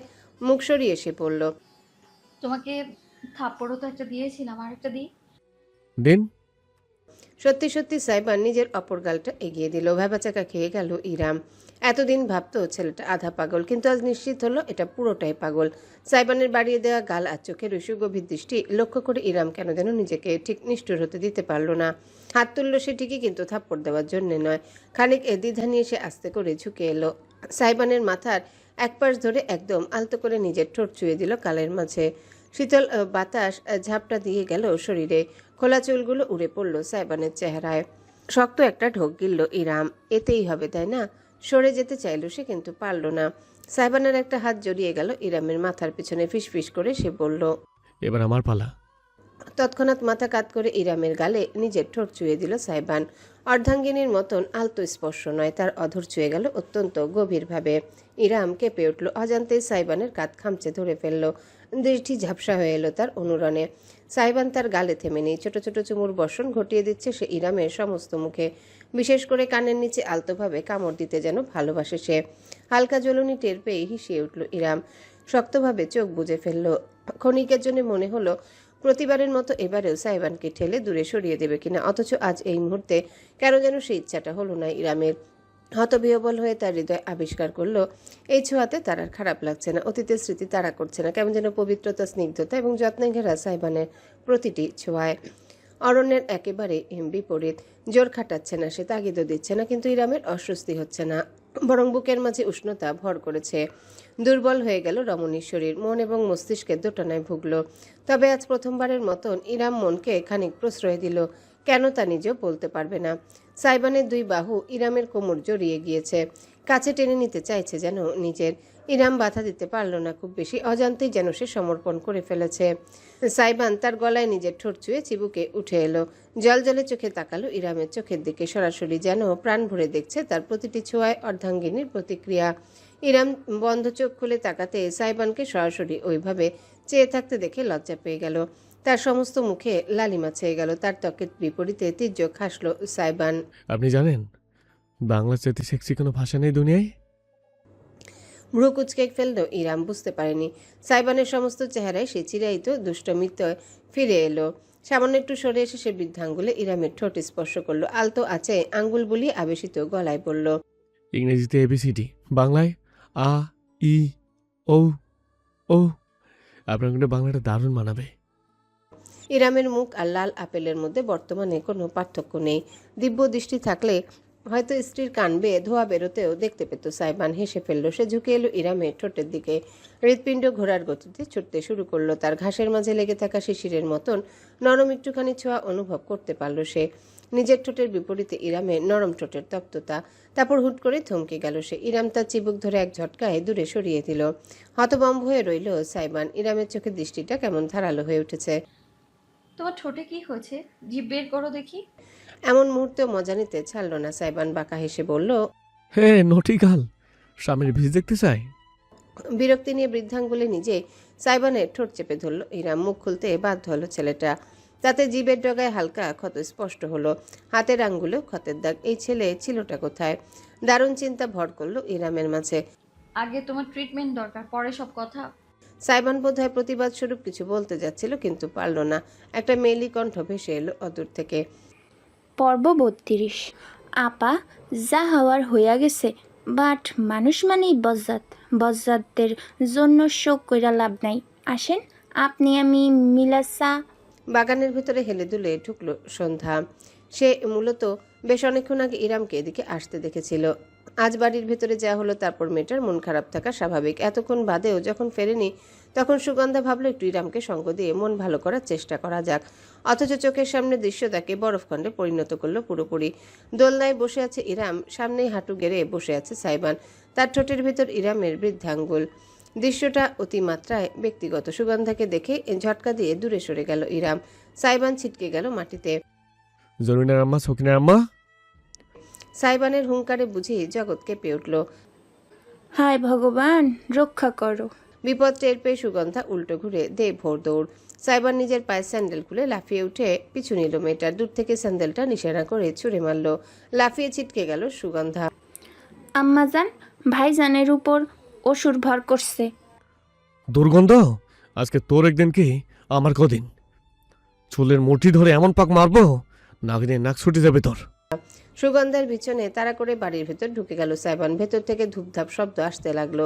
ইরাম দোলনায় থম মেরে বসে থাকলো, বুক কাঁপছে তার এখনো। সুগন্ধার সুরেলা একটা চিৎকার ভেসে এলো, তারপরে সাইবানের পৈশাচিক অট্টহাসি। মেয়েটাকে তাহলে বাগে পেয়ে গিয়েছে। ইরাম না পারতে মাথা ঝুঁকে মুচকি হাসলো। দোলনা থেকে উঠে পায়ে পায়ে হেঁটে চলে গেল বাড়ির ভেতরে। পরদিন সকাল, নাস্তা শেষে আহমদ বসেছেন টিভির সামনে। চ্যানেল বদলাতে বদলাতে একটা সংবাদ চ্যানেলে গিয়ে থামলেন তিনি। গমগমে কণ্ঠস্বরে ভরে উঠল বাড়ির লিভিং রুম। গতকাল রাতে রাজধানীর বনানী এলাকায় একটি বাড়িতে গ্যাস সিলিন্ডার বিস্ফোরণের ঘটনা ঘটেছে। এলাকাবাসীর বরাত দিয়ে জানা যায়, রাত 8:30 নাগাদ তারা পরপর কয়েকটি বিস্ফোরণের আওয়াজ শুনতে পান। এই ঘটনায় সমস্ত বাড়িতে আগুন ছড়িয়ে পড়লে ফায়ার সার্ভিসের দ্রুত আগমনের কারণে 2 ঘন্টার মধ্যে পরিস্থিতি নিয়ন্ত্রণে চলে আসে। সেই সময় বাড়িতে কেউ উপস্থিত না থাকে কোনো প্রাণহানি ঘটেনি। সম্পদের ক্ষয়ক্ষতি এখনও নির্ণয় করা যায়নি। সংবাদ পাঠিকা অনুভূতিহীন যান্ত্রিক কণ্ঠে পড়ে যাচ্ছে। সঙ্গে টিভিতে ভাসছে কিছু ধারণকৃত ফুটেজ দৃশ্য। আহমদ টিভির চ্যানেল হুট করে বদলে দিয়ে বললেন, আজকাল টিভির সামনে বসলেই শুধু মন্দ নিউজ। অপরদিকে টেবিলে বসে সবজি কাটতে থাকা ইরাম ভ্রুকুচকে আর চোখে তাকালো এক প্লেটে 3-3টে ডিম আর রিয়া বড় বোতল ভর্তি প্রোটিন শেক নিয়ে বসা সাইবানের দিকে। একটা ডিম চিবুতে চিবুতে সে বলে উঠল, সবসময় ভালো লোকের সাথে মন্দটা হয়, ব্যাপারটা এমন না বলো? অতিক্রান্ত মন্দ লোকের হয়েছে সাথে মন্দ হওয়া সম্ভব। ঝঞ্ঝাট একটা মাস। তাই না, ইরাম ড্যাড? আর ইজানের উপরে হামলার মামলায় প্রধান আসামি বখতিয়ারের লাশ উদ্ধার হওয়ার পর মামলাটি তদন্ত স্থগিত হয়েছে। উপরন্তু বখতিয়ারের পরিবারের পক্ষ থেকে হত্যা মামলা দায়ের করা হয়েছে, কিন্তু সেসব আলাদিনের বিপক্ষে নয়। পুলিশের তদন্তে আপাতত রাজনৈতিক কারণে হত্যাগুলো হয়েছে এমনটা উঠে এসেছে। বখতিয়ার এবং তার সাঙ্গপাঙ্গ সকলেই ক্ষমতাসীন দলের রাজনীতি করে, তাই এই নিয়ে জলঘোলা না করে ধামাচাপা দেওয়া হয়েছে।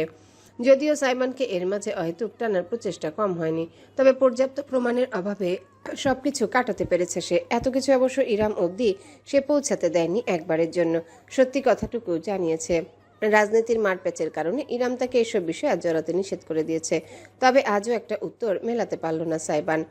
সত্যি কি বখতিয়ার আর তার ছেলেপেলেদের কোনো রাজনৈতিক কারণে খুন করা হয়েছে? কাকতালীয় ঘটনা নাকি পরিকল্পিত প্রতিশোধ? ইরামের পক্ষে প্রতিশোধ নেবে এমন কে আছে সে ছাড়া? সাইবান ভেবে পায় না। এই 1 মাসে জীবনযাপনে খুব বেশি পরিবর্তন আসেনি। ইরাম নিজের সমস্ত মনোযোগ স্থাপন করেছে কম্পিউটার ক্লাসে। দুপুরে ক্লাস করে এসে রাতে ল্যাপটপে কাজ করে। সঙ্গে সারাটাক্ষণ ইজানকে সামলানোর দায়িত্ব তো আছে। ইজানের বয়স 5 মাসের বেশি এখন। আজকাল ছেলেকে বসা শেখাচ্ছে ইরাম।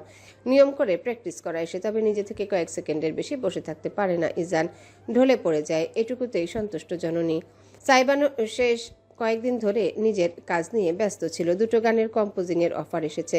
একটা আবার দেশের বেশ নামকরা ব্যান্ড। তাছাড়া সামনে বেশ বড় একটা শো আছে তার। পুরাতন এক ক্লাসমেটের ভাইয়ের বিয়ে, সেটার ব্যাচেলার পার্টির শো বরিশাল সিটিতে। এর মধ্যেই সব ধরনের প্রস্তুতি শেষ সাইবানের। গানের কাজগুলো এর ফাঁকে ফাঁকে করবে ভেবে রেখেছে। খুব শীঘ্রই তাকে ঢাকা ছাড়তে হবে, কিন্তু গতবার সিলেটে চলে যাওয়ার পর্যায়ে হয়েছে। সেসবের ভয়ে ঢুকে গিয়েছে মনে। হ্যাঁ, বাড়িতে সবাই আছে, ইরামও আগের মতন অসচেতন নয়। তবুও মনকে মানিয়ে নিতে পারছে না সে। মনে হচ্ছে ইরামকে চোখের আড়াল করলে কিছু একটা হয়ে যেতে পারে।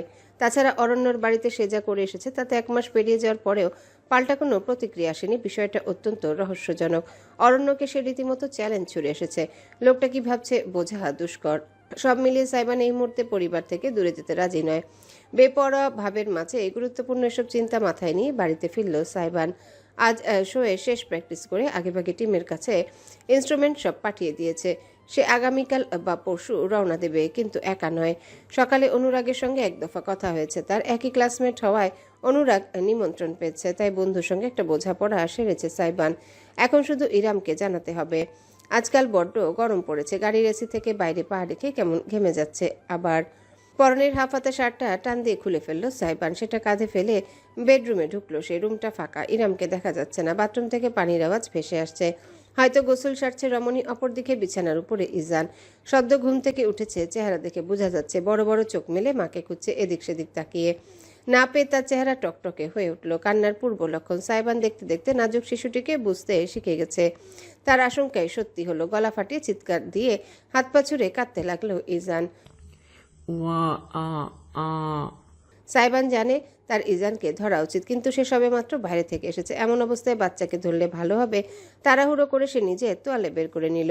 ড্রেসিং টেবিলের উপরে স্যানিটাইজার আছে, সেটা যখন নিজের হাতের উপর ভরে ভরে সে স্প্রে করছে, তখনই বাথরুমের দরজাটা হালকা একটুখানি খুলল। সেই ফাঁক গলে মুখ বাড়ালো ইরাম। সাইবান ঝট করে তাকাতে ক্ষণিকের জন্য তার মনে হলো পৃথিবীটা বুঝি নিজের অক্ষের উপর ঘূর্ণন বন্ধ করে স্থির হয়ে গিয়েছে। ইরামের চুলগুলো ভেজা, কপালের উপর এলোমেলো হয়ে লেপ্টে আছে। তাতে সাবানের ফেনা চিকচিক করছে। মুখটা সিক্ত, পানির ফোঁটা গড়াচ্ছে ভ্রু বে, গাল বে আরও নিচে। শুধু মুখটাই দেখা যাচ্ছে রমণীর।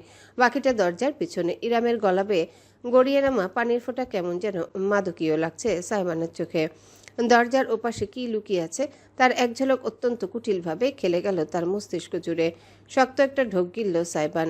পুনরায় ঘামতে শুরু করলো। এইসব কি ভাবছে সে? তার অর্ধাঙ্গিনীর অবশ্য এত কিছু মাথায় নেই। ইজানের কান্না বেড়ে গিয়েছে, ছোট শরীরটা বিছানার উপর গড়াগড়ি করছে রীতিমতো। ইরাম কিছুক্ষণ আগে ইজানকে ঘুম পাড়িয়ে গোসল করতে ঢুকেছে, ভাবেনি এত তাড়াতাড়ি উঠে যাবে। চেষ্টা করেও ঘুমানোর আগে খাওয়াতে পারেনি, তাই ক্ষুধায় উঠে গেছে হয়তোবা। কিন্তু ইরাম চুলে শ্যাম্পু করছে, হুট করে বেরিয়ে ধরতেও পারছে না, সমস্ত শরীর ভেজা তার। দরজা খুলতে এসে সাইবানকে দেখলো কেমন আহাম্মকের মতন দাঁড়িয়ে ড্যাব ড্যাব করে তার দিকেই তাকিয়ে আছে। ইরাম নিজেকে নিয়ন্ত্রণ করার আগে তার মুখ ফসকে আপনা থেকে বেরিয়ে গেল, এই পোটলার আব্বু, পোটলাকে একটু ধরো তো। বাক্যটা বুঝি সাইবানের মাথায় গোত্তা খেয়ে ফিরে গেল। চোখ জোড়া বড় বড় হয়ে গেল তার। ফ্যাল করে চেয়ে রইল সে ইরামের দিকে। আ আ আ ইয়াওয়া। ইজানের কান্না আরো জোরে প্রতিধ্বনিত হচ্ছে, অথচ সাইবানের খেয়ালই নেই। তার জগৎ ওখানে থমকে গিয়েছে, কানে শুধু বেজে চলেছে দুটো শব্দ, পোটলার আব্বু। কি বললেন? জীবনে বোধহয় প্রথমবারের মতন তোতলালো সাইবান। রুদ্ধশ্বাস হয়ে দেখে যাচ্ছে সে অর্ধাঙ্গিনীকে। ইরাম সাইবানের চেহারার অভিব্যক্তি লক্ষ্য করে খানিকটা ঘাবড়ে গেল।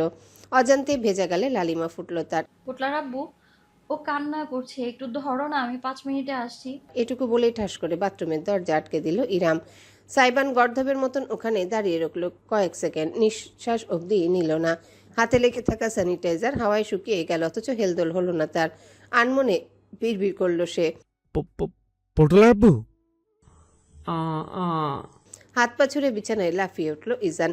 নিজের ঘর থেকে বেরোলো সাইবান, পা দুটো টলে উঠল তার।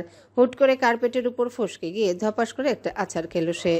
তবে এবার চিৎপটাং হয়ে পড়েনি, বিছানার পাশ চেপে ধরায় শুধু হাঁটুর উপর বসে পড়ল। পরক্ষণে হাঁচড়ে পাঁচড়ে উঠে পড়ল। বিছানায় ছটফট করতে থাকা ইজানকে অবশেষে সাবধানে কোলে তুলে নিল সে। নিজের খোলা বুকে চেপে ধরে নার্সারি গ্লাইডারে হেলান দিয়ে বসলো। উষ্ণ ত্বকের সংস্পর্শে আসতেই ইজানের কান্না কিছুটা কমে এলো। ফোপাতে ফোপাতে সাইবানকে দেখল সে। ড্রয়ার থেকে নরম কাপড় তুলে ছেলের মুখ মুছতে মুছতে সাইবান বলল, তোর আমার উপর একটু দয় নেই। সিগারেট আমাকে শেষ করার আগেই তোর আম্মাই আমাকে শেষ করে দেবে রে পটলা। ইজান কি বুঝলো কে জানে, দন্তহীন মাড়ির মাঝখানে সাইবানের তর্জনী আঙ্গুলটা চেপে ধরল অযথায়। তির্যক হাসলো সাইবান, ছোট্ট শরীরটাকে বুকের উপর তুলে দুই হাতে ধরে গালে গাল ঘষল। দাঁত নে, তাতে কামড়ে কুল পাস না। দাঁত উঠলে আর কথা হবে না, শুধু কোদালের মতো কোফাবি। আই কান্না পুরোপুরি থেমে গিয়েছে ইজানে, তবে ছটফটানি কমেনি। সাইবানের বুকের উপর লেপটে গিয়ে মুখ এদিক সেদিক করে সে কি যেন খুঁজতে লাগলো। প্রথমটায় বুঝতে পারলো না সাইবান, মাথা নিচু করেছে, পোটলার কাণ্ড দেখে গেল। তার বুকে মুখ ঘষছে ইজান, আর সমানে শব্দ করে যাচ্ছে। ও আবা। সাইবান নিজের বিশাল দুই হাতের বাঁধনেও ইজানের নরম টুকটুকে শরীরটা স্থির রাখতে পারল না। ঘষতে ঘষতে সে সাইবানের বুকের একপাশে গিয়ে পৌঁছালো। মাথায় সতর্ক ঘন্টা বেজে উঠল সাইবানের।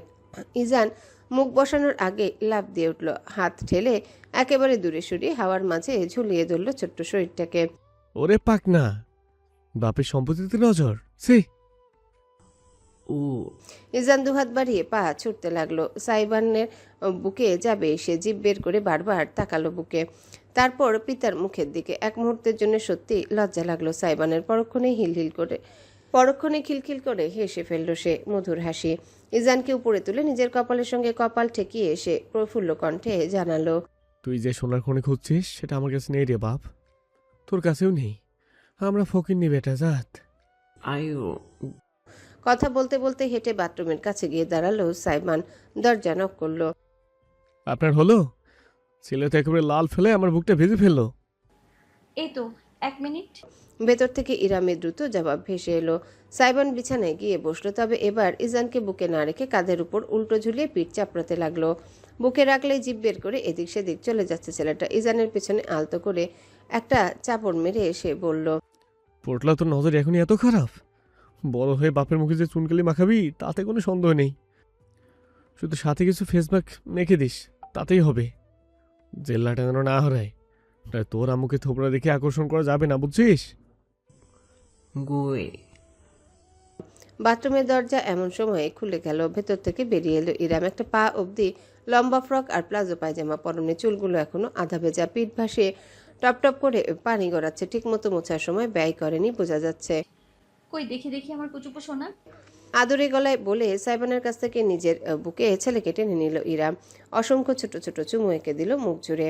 আমার আব্বুটার ক্ষুধা লেগেছে তাই না? এখন আমরা খাবো, পেট ভরে ভরে খাবো, অনেক শক্তিশালী হব, একেবারে সুপার হিরো। ছেলেটাকে নিয়ে নার্সারি গ্লাইডারে বসলো ইরাম। ইজান তার বুক আঁকড়ে ধরে ইতিমধ্যে শশব্যস্ত হয়ে পড়েছে। রুমে সাইবানও উপস্থিত আছে দেখে ইরামের খানিক দ্বিধা হলো। তবে স্বামী তার এদিকে বিশেষ নজরপাত করে নেই। ক্লোজেটের কাছে গিয়ে নিজের পোশাক বের করে নিচ্ছে। তাতে কি বেরিয়ে যেতে বলবে, সেটা কি সমীচীন হবে? এর মধ্যে একবার দুইবার ইরাম ফিডিং করানোর সময় সাইবান এসে পড়েছিল ঠিকই, কিন্তু কখনোই স্ত্রীর অস্বস্তি হয় এমন কোনো দৃষ্টি ফেলেনি। চুপ করে নিজে থেকে বেরিয়ে গেছে। ইরাম শেষমেশ কি যেন ভেবে তাকে কিছু বলল না আর। পাশ থেকে নিজের ওড়নাটা তুলে গায়ে জড়িয়ে ইজানকে ঢেকে ফেলে নিঃশব্দে খাওয়াতে শুরু করলো। ধীরে ধীরে সোফাটা দুলতে লাগলো। সাইবান নীরবে গোসল সেরে পরার জন্য নিজের টি শার্ট ট্রাউজার বের করে ঘুরে দাঁড়ালো। আনমনি তার চোখ জোড়া অদূরে ইরামের উপর গিয়ে পড়লো। তালে তালে দুলতে দুলতে ছেলেকে খাওয়াচ্ছে সে। ওড়নার বাইরে ইজানের ছোট্ট একটা হাত বেরিয়েছে, মুট করে রেখেছে বাচ্চাটা। ইরাম চোখ বুজে ছেলেকে অতি যত্নে ধরে রেখেছে। বাইরে থেকে সূর্যের সোনালি আলো এসে উভয়ের অবয়বে প্রতিফলিত হচ্ছে দারুণভাবে। দৃশ্যটা এতটা মনোমুগ্ধকর যে সাইবার নিজের দৃষ্টি ফেরাতে পারল না। নিষ্পলক চেয়ে থাকলো সে। ইরামের কপালে লেপ্টে থাকা আধা ভেজা চুল, সেই চুলের গোড়া বেয়ে গড়িয়ে নামা ফোটায় ফোটায় পানি সাইবানের বুকে অদ্ভুত এক ঝড় তুলল। মস্তিষ্ক বুঝে ওঠার আগেই পায়ে পায়ে এগিয়ে গেল সে। দুলতে থাকা সোফাটার পিছনে গিয়ে দাঁড়ালো। ভেজা চুলে বেশক্ষণ থাকলে ঠান্ডা লাগবে। সাইবানের কণ্ঠস্বর এতটা নরম শোনালো যে সে নিজে খানিকটা অবাক হয়ে গেল। ইরামের চোখ খুলে গেল, মাথা তুলে সে খানিক বিস্মিত হয়ে তাকালো স্বামীর মুখ পানে। সূর্যের আলোর খেলায় ওই মুখটা কেমন যেন স্নিগ্ধ লাগছে। তাতে সবসময় খেলা করে দুষ্টুমি ভাবটা নেই, আছে শুধু একরাশ মুগ্ধতা। ইরামের বুকের মাঝে কেমন এক উষ্ণতা বোধ করলো। তাড়াহুড়ো করে গোসল সেরেছি, ঠিক মতো মোছার সময় পাইনি আজ। বোধহয় ভাগ্য চেয়েছিল আজ দায়িত্বটা আপনার হাজব্যান্ডের কাঁধে পড়ুক। নিজের তোয়ালেটা তুলে আলতোভাবে ইরামের মাথায় ছুঁয়ে দিল সাইবান। পেছন থেকে ঝুঁকে এসে কানে ফিসফিস করে বলল, relax and let me my precious. Iram সোফায় হেলান দিল সম্পূর্ণ। ইজানকে সাবধানে যত্নে ধরে রাখলো আড়ালে। সাইবান স্ত্রীর বাধ্যতায় তৃপ্ত হয়ে ধীরে ধীরে ভেজা চুলগুলো মুছে নিতে লাগলো। তোয়ালের আলতো চাপে শুষে নিল পানির ফোঁটা। সোফার হালকা দুলুনি, ইরামের আয়েসি সমর্পণ, স্বর্ণাভ আলোর খেলা আর অত্যন্ত মৃদু শব্দ তুলে নিজের খাবারের দুনিয়ায় ব্যস্ত থাকা ইজান। সাইবান জানে না এর বেশি কোনো কিছু আর তার চায় কিনা। তবে এটাই কি জীবন, এটাই সংসার, এটাই কি নারীর টান, মমতার বন্ধন? অজান্তে ঝুঁকে ইরামের অত্যন্ত কাছে এসে পড়ল সাইবান। তোয়ালেতে চুল মুছতে মুছতে অপর হাতে অর্ধাঙ্গিনীর কপালের পাশে লেপ্টে থাকা চুলের গোছা গুছিয়ে আনলো সে। আঙ্গুল কাঁপল তার, সঙ্গে ইরামের শরীরও। একটা সুঘ্রাণ নাকে ঠেকল সাইবানের। কোনো একটা ফুলের সুবাস, মিষ্টি স্নিগ্ধ মায়াবী। অর্ধাঙ্গিনীর শরীরে সেই সুবাস তাকে মাতোয়ারা করে তুলল। ভেজা চুলের মোহনীয় সুঘ্রাণ সাইবানের সমস্ত সত্তাকে কেমন পাগল পাগল করে তুলল। হাত স্থির হয়ে গেল তার। অজান্তে আঙ্গুল চেপে বসলো ইরামের কানের নিচে নরম ত্বকে। হৃদস্পন্দন বেড়ে গেল সাইবানের। ইরামের অবয়বে লেপ্টে থাকা ঘ্রাণ তার গলার ধার ঘেঁষে মুক্ত দানার মতন গড়িয়ে নামা এক ফোঁটা পানির প্রবাহ। আধা ভেজা চুলের ভাজে ভাজে লুকিয়ে থাকা সুগন্ধ সাইবানকে শান্ত বুকে অশান্তির ঝড় তুলল। শক্ত একটা ঢোক গিলল সে। আরও কাছে ঝুঁকে ইরামের চুলের মাঝে মুখ ডুবিয়ে ফেলল। পটলার আব্বু ডেকেছে নামায়। ফিসফিস করল সে। ইরাম প্রথমটায় জমে গেল। সাইবানের তপ্তশ্বাস ছুঁয়ে গেছে তার ঘাড়। শরীর জুড়ে শিহরণ খেলে গেল তার। অজান্তেই মাথা কাত করে ফেলল সে। আলতো আছে জবাব দিল, বার্থ সার্টিফিকেটে ছেলের বাবার নাম আলাদিন তো তুমিই লিখিয়েছো। মৃদু হাসল সাইবান, আবেশে জড়ানো এক মধুর হাসি। সো রাইট, আলাদিনের চেরাগ বলে কথা। কেন যেন নিজেকে রোখা সম্ভব হলো না। ঝুঁকে সাইবান হঠাৎ করে ইরামের কানের নিচে নিজের ঠোঁট বসিয়ে দিল। গাঢ় এক চুমু খেলো সেখানে। ইরাম কেঁপে উঠল, আলা। বাকিটুকু উচ্চারণ করতে পারল না সে। সাইবান তোয়ালে ফেলে তার ঘাড়ে হাত জড়িয়ে উন্মুক্ত কাজ জুড়ে ছোট ছোট চুমু বসাতে লাগলো সারি বেঁধে। ত্বকে নাক ছুঁয়ে ইরামের গায়ে সুবাস গ্রহণ করে সে আবেশ মাখা গলায় বলল, it smell so good my precious, like like what? Like mine. অজান্তে ঠিক গলার পাশে স্পন্দিত হতে থাকা ত্বকের উপর কামড় বসিয়ে দিল সাইবান। তার ধারালো দাঁত গেঁথে গেল লালচে দাগ, রাঙিয়ে তুলল ইরামের উজ্জ্বল শ্যামলা ত্বকে। ঠোঁট কামড়ে ধরল রমণী নিজেকে নিয়ন্ত্রণে। বিপরীতে সাইবান নিয়ন্ত্রণ হারিয়েছে। শুধু কামড়ে থেমে নেই সে। ঠোঁট বুলিয়ে পৌঁছে গেল ইরামের চিবুকে, ঠোঁটের কোণে, এবং অতঃপর আয়া। ওড়নার আড়ালে ঢেকুর তুলে শব্দ করে উঠল ইজান। স্বামী স্ত্রী উভয়ে জমে গেল। একে অপরের দিকে চেয়ে চোখ পিটপিট করল। ওড়নার ভিতর থেকে হাত পা বের করে ফেলেছে ইজান। জননীর বাহু খামচে ধরল সে এবার। সঙ্গে সঙ্গে সোজা হয়ে বসল ইরাম। হৃদস্পন্দন সীমাহারা হলো তার। এইমাত্র কি হচ্ছিল সাইবানও এক লাফে পিছিয়ে গেল, যেন ছ্যাঁকা লেগেছে তার। স্বর্গীয় অনুভূতির ঘোরটুকু দূর হয়ে গিয়েছে। কেন যেন রুমের ভেতর আর দাঁড়াতেই পারল না। সে লম্বা পা ফেলে হেঁটে এসে বাইরে চলে গেল। প্রথমটায় লজ্জা এবং পরবর্তীতে বিস্ময় নিয়ে তার চলার পথের দিকে তাকিয়ে রইল ইরাম। ছেলেটার হঠাৎ করে হলো কি? রুমের বাইরে এসে দরজা লাগিয়ে সে দরজার পিঠ ঠেকিয়ে দাঁড়ালো সাইবান। এক হাতে বুকের বাম পাশটা খামচে ধরল, যেন হৃৎপিণ্ডকে শাসালো এত জোরে স্পন্দিত হওয়ার জন্যে। ভ্রু কুচকে গেল তার। ভারী নিঃশ্বাস প্রশ্বাসের বুক উঠানামা করলো। ঘাড় বেয়ে ঘামের ফোঁটা গড়িয়ে নামলো টপ টপ করে। দরজায় পিঠ থেকে স্লিপ কেটে ধপাস করে মেঝেতে বসে পড়ল সাইবান। দুই হাতে নিজের মাথা চেপে ধরল। নিয়ন্ত্রণহারা হয়ে পড়েছিল সে সম্পূর্ণ।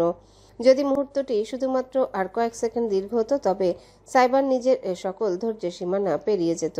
ফিরে আসা সম্ভব হতো না। গুঙিয়ে উঠল সে। মাথা চুল টেনে আপন মনে নিজেকে ধমকালো।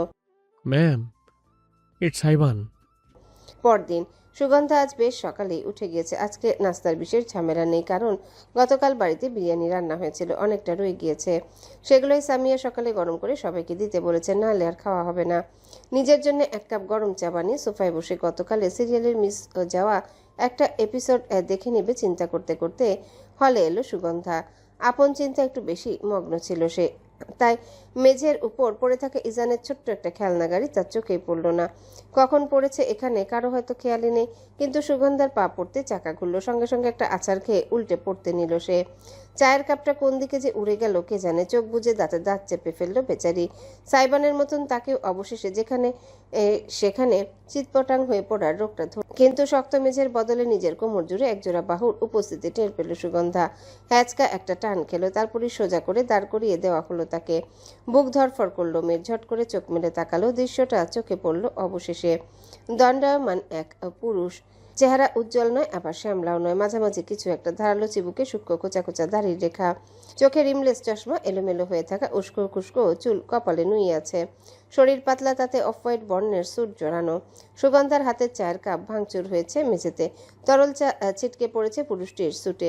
কেমন একটা জঘন্য কালচে দাগ হয়ে গিয়েছে, অথচ পুরুষটির দৃষ্টি যথেষ্ট নরম। একে চেনে সুগন্ধা। এই বাড়িতে আসার পর থেকে বহুবার দেখেছে, কিন্তু কোনোদিনও এমন সামনাসামনি আসা হয়নি। দণ্ডায়মান অনুরাগ সিনহা। সুগন্ধাকে ভালো মতো দাঁড় করে এক পা দূরে সরে দাঁড়ালো অনুরাগ। মোলায়েম গলায় জিজ্ঞাসা করলো, ঠিক আছো? ব্যথা পেয়েছো কোথাও? It's okay. জোরে জোরে মাথা নাড়ল সুগন্ধা। বুকের ভিতর এখনো দৌড়াচ্ছে তার হৃৎপিণ্ড। খানিকটা আতঙ্ক এবং অনেকখানি লজ্জা নিয়ে সে তাকালো অনুরাগের দিকে। আপনার জামায় চা পইরা গেছে, আমি সরি। না না, লাগবে না। অনুরাগ ভ্রু কুচকে নিজের স্যুটের দিকে তাকালো। সে এখান থেকে ভার্সিটিতে যাবে বলে ঠিক করে বেরিয়েছিল। এখন পুনরায় বাসায় গিয়ে পোশাক বদলে ফের যেতে হবে। দেরি হওয়াটা ঝক্কির, কিন্তু সেসব বিষয়ে সুগন্ধাকে খুলে বলল না সে। তবুও মেয়েটা কেমন যেন বিচলিত হয়ে উঠল। চায়ের ডাক এত সহজে যায় না, একেবারে ডাক বইসা যাবে। আপনি এইখানেই দাঁড়ান, আমি আসতেছি। উল্টো ঘুরে কিচেনে ছুটে গেল সুগন্ধা। অনুরাগ থ হয়ে দাঁড়িয়ে রইল। কি করবে বুঝতে পারল না। কয়েক সেকেন্ডের মাথায় সুগন্ধা ফিরে এলো, হাতে একটা ভেজা কাপড়। দেখি এখনই মুইসা দেই, পরে লেবু আর ডিটারজেন্ট দিয়া ভালো মতো 2টা ঘষা দিলেই উঠা যাইবে। I am fine, just. কে শুনে কার কথা? শশব্যস্ত হাতে অনুরাগের স্যুটের বুকের দিকে লেগে থাকা চায়ের দাগের উপর ভেজা কাপড়টা ঘষতে লাগলো সুগন্ধা। সত্যি দাগটা এই মুহূর্তে অনেকখানি হালকা হয়ে এলো। অবাক হয়ে দেখলো অনুরাগ। অপরদিকে হাসি ফুটলো সুগন্ধার ঠোঁটে। এই সময় একটা মেয়েলি কণ্ঠস্বর ভেসে এলো। জমে গেল সুগন্ধা এবং অনুরাগ উভয়ে। পাশ ফিরে তাকাতেই দেখা মিলল সারিকার। নিজের রুম থেকে মাত্রই বেরিয়েছে সে। ঘুমের পোশাক পরনে, চুলগুলো অগোছালো, একটা হাত মাথায়। এই অবস্থায় রমণী সুচারু চোখে সামনে তাকালো। প্রথমবার অনুরাগ, পরের বার সুগন্ধা, এবং সবশেষে অনুরাগের বুকের উপর আলতোভাবে ছুঁয়ে রাখা সুগন্ধার হাতটার উপর দৃষ্টি গেল সারিকার। ঠোঁটে ফুটলো অতি মলিন এক হাসি। সারিকাকে দেখার সাথে সাথে অনুরাগের কাছ থেকে ছিটকে দূরে সরে গেল সুগন্ধা। দ্রুত গলায় জানালো, পর্ব 34। আসলে পিছ লাইয়া গেছিলাম তো, সাপ পইরা গেছে। আপা যান, একটু বসেন, আমি 10 মিনিটে আপনার চা দিতাছি। মেয়েটা কিচেন থেকে বেলচা নিয়ে এসে মেঝে মুছে ভাঙা কাচের টুকরোগুলো তুলে আবার কিচেনে আড়াল হয়ে গেল। অনুরাগ একটা নিঃশ্বাস ফেলল। সারিকার কাছে কোনো প্রকার ব্যাখ্যা দিল না। নিজের হালকা দাগ হয়ে যাওয়া স্যুটটা সে খুলে বাহুতে ঝুলিয়ে নিল। চুপচাপ গিয়ে বসলো সোফায়। সারিকা সুগন্ধার সঙ্গে ঘটে যাওয়া ঘটনাটার বিপরীতে অন্য প্রসঙ্গ টানল দেখে অনুরাগ মনে মনে স্বস্তি পেল। হ্যাঁ, আপনি যাচ্ছেন? সারিকা এক লহমায় চুপ করে রইল, অতঃপর সোফায় অনুরাগের থেকে অনেকখানি দূরত্ব রেখে বসে উত্তর করল। অনুরাগ খানিক অবাক হলো। সারিকা যাচ্ছে সেই কথাটা সাইবান তাকে জানায়নি। যদি যেত তাহলে তো জানানোর কথা ছিল। তাহলে কি সারিকা এই সিদ্ধান্তটা এখন দাঁড়িয়ে দাঁড়িয়ে নিয়ে ফেলল? ঠিক, সারিকা সিদ্ধান্তটা এখনই নিয়েছে। অনুরাগ মনের অস্বস্তিটা চেপে গিয়ে বলল। ভালো সিদ্ধান্ত। এমন সময় সুগন্ধা এসে পড়ল, হাতে 2 কাপ চা, একটা আদা লেবু দিয়ে রং চা সারিকার জন্য, অন্যটা দুধ চা। অনুরাগের দিকে বাড়িয়ে দিল। সে নিঃশব্দে মাথা দুলিয়ে কাপটা গ্রহণ করে নিল। অনুরাগ একটা সংক্ষিপ্ত চুমুক দিয়ে সে হঠাৎ প্রশ্ন করল। আপনার হাজবেন্ড যাচ্ছে না? সারিকা নিজের কাপে চুমুক দিয়ে কিছুক্ষণ চুপ করে থাকলো, পরবর্তীতে উত্তর দিল। ও, কথা হারিয়ে ফেলল অনুরাগ। এরপর আর কি বলা যায় খুঁজে পেল না, তাই চুপচাপ চায় চুমুক দিতে থাকলো। অথচ একটা সময় ছিল যখন তাদের কথা বলার জন্য কোনো বিষয়ের প্রয়োজন হতো না। গাছের পাতা কেন সবুজ হয় এই অহেতুক বিষয় ঘিরেও উভয়ের ঠোঁটে হাজারো শব্দের ফুলঝুরি ছুটত, ঠিক যেমন অপ্রকাশিত অনুভূতিগুলো। কোথায় যাওয়ার কথা হচ্ছে সকলের? কোথায় যাব? হুট করে কণ্ঠস্বরে ভেসে আসতে সারিকা এবং অনুরাগ উভয়ে তাকালো সামনে। সিঁড়ি বেয়ে নেমে আসছে ইরাম, তার কয়েক হাত পিছনে সাইবান। অনুরাগ কিছু বলার আগে পেছন থেকে সাইবান বলে উঠল। লাঞ্চে যাবে নাকি গাড়িতে? হানিমুন কোথায়? হানিমুনে। সিঁড়ির গোড়ায় পৌঁছে গিয়ে অনেকখানি বিব্রত হয়ে পিছনে ফিরে তাকালো ইরাম। ড্যাব ড্যাব করে চেয়ে রইল স্বামীর দিকে। সাইবানের অবশ্য বিশেষ হেলদোল নেই। সে আয়েশ করে নিচে নেমে সিঁড়ির রেলিংয়ে হেলান দিয়ে দাঁড়ালো। হলরুমে যে আরও কিছু মানুষ উপস্থিত আছে তাতে তার বিন্দুমাত্র মাথা ব্যথা নেই। ইরাম গলা খাকারি দিয়ে জিজ্ঞাসা করল। হানিমুন কোথায়? বরিশাল। ইরাম চোখ পিটপিট করলো। বরিশাল? সাইবানা সারিকা উভয়েরই বাবা আহমদ উদ্দিন ভিন্ন জেলার মানুষ, তাদের পৈতৃক নিবাস বরিশালে, এটুকু তথ্য তার জানা আছে। সাইবান হেলে দুলে এগিয়ে এসে হাতের আঙ্গুল মটকাতে লাগলো। বাঁকা হাসলো, অতঃপর মাথা কাত করে ইরামকে আপাদমস্তক দেখে ঠোঁট চেটে বলল। লঞ্চের কেবিনে উঠবেন নাকি জামাইয়ের বুকে উঠে যাইবেন? আপনার উপরে সাইডে দেখলাম, বুঝলেন মনু? ভ্রু কপালে উঠে গেল ইরামের। এই ছেলে আঞ্চলিক ভাষা জানে। তাকে এই বিব্রত অবস্থা থেকে উদ্ধার করতে যেন শব্দ করে উঠে দাঁড়ালো অনুরাগ। বউয়ের সাথে রসের আলাপ তুই প্রাইভেটলি করতে পারবি, মানুষকে ফ্রিতে থিয়েটার দেখানোর প্রয়োজন নেই। তুই তো শুকনো বিসি কলা, জীবনে কোনো রসকস নেই। আমি হলাম টস টসে তরমুজ, রস খালি বয়ে বয়ে পড়ে। এত রস প্রাইভেটলি রাখা যায় না, পাবলিকলি শো তো করতেই হয়। হ্যাঁ, নাইলে আগে ভাইজান সুন্দর বেটিদের নাচন কোদন দেখা দেখা রস ধইরা রাখতো। এখন তো বউয়ের জন্য আর পারে না, রস খালি উতলাইয়া পড়ে। আহারে কপাল পোড়া ভাইজান আমার। কখন যে সুগন্ধা টেবিলের কাছে উদয় হয়েছে কেউ খেয়ালই করেনি। তার কথা কানে যেতেই পিত্তি জ্বলে গেল সাইবানের। চোখের ভেতরে বুঝি বজ্রপাত ছিলিক দিয়ে উঠল। জরুরিনার আম্মা সকি না, তোর মাথায় আজকাল একটু চুল বেশি গজিয়ে গেছে, আয় কয়েকটা ছেড়ে কমিয়ে দেই। শটান হাত বাড়িয়ে সুগন্ধার লম্বা বেনি পেঁচিয়ে ধরল সাইবান। অট্টহাসি হাসতে হাসতে সুগন্ধা ঝটকা দিয়ে উঠল। আরে ভাইজানের ইঞ্জিনের পেট্রোল ঢাইলা দিলাম নাকি? ইঞ্জিন শালি তোর পিঠের ওপর ভাঙবো আমি। তুই যে সিরিয়ালের ধলা ধলা নায়কদের ট্রিটমেন্ট করে গড়া ফেক বডি দেখে মুখে ললা ঝরাস বলে অপমান করতে গেলেই মানুষ বলবে নারী নির্যাতন। রিপিট। আরে ভাইজানের ইঞ্জিনে পেট্রোল ঢাইলা দিলাম নাকি? তোর কোরিয়ান আমার গোষ্ঠী খেতায় আগুন থাকে বাংলাদেশের লোল ফেলা কোরিয়ানে 2 দিনের মনু লোটুসরে বলে রামেন। ওই দাঁড়া তুই সেমনি। সাইবান এবং সুগন্ধা দুজনাই কিচেনে আড়াল হয়ে গেল। ভেতর থেকে ধূপধাপ ধামুর ধুমুর ঝনঝন বাসনকোসনের আওয়াজ আসতে লাগলো। কুরুক্ষেত্র বেঁধেছে তাতে কোনো সন্দেহ নেই। ইরাম কপালে হাত দিয়ে একটা দীর্ঘশ্বাস ফেলল। এদের কাণ্ড কারখানা দেখা মুশকিল।